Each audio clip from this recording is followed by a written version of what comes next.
Magandang araw! Welcome sa ating YouTube channel.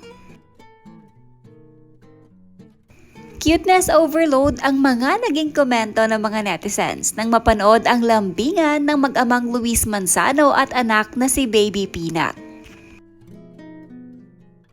Mapapanood sa video ang paglalambing ni Luis sa kanyang anak dahil ayon dito ay kailangan umano niyang makipag-negotiate sa anak niya bago pumasok sa kanyang trabaho. Caption ni Luis sa kanyang in-upload na video: negotiations bago umalis ng bahay para magtrabaho. Kailangan lambing muna. Buti pumayag naman.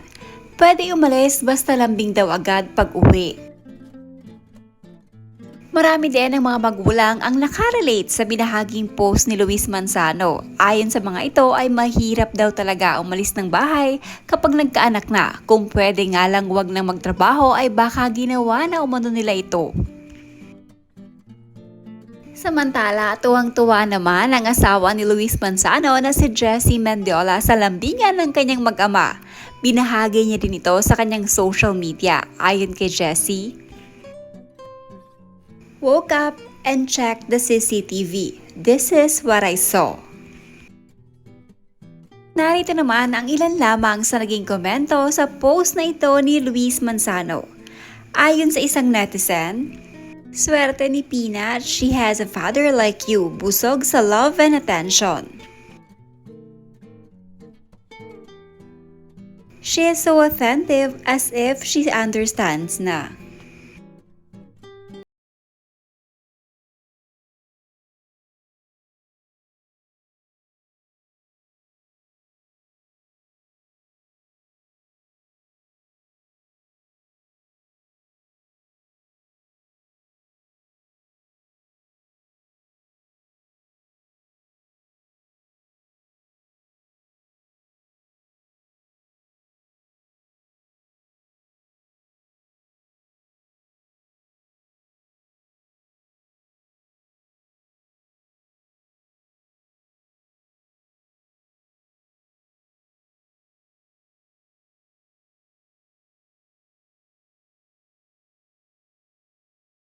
Hindi pa kayo nakasubscribe sa ating YouTube channel ay pindutin na ang subscribe button.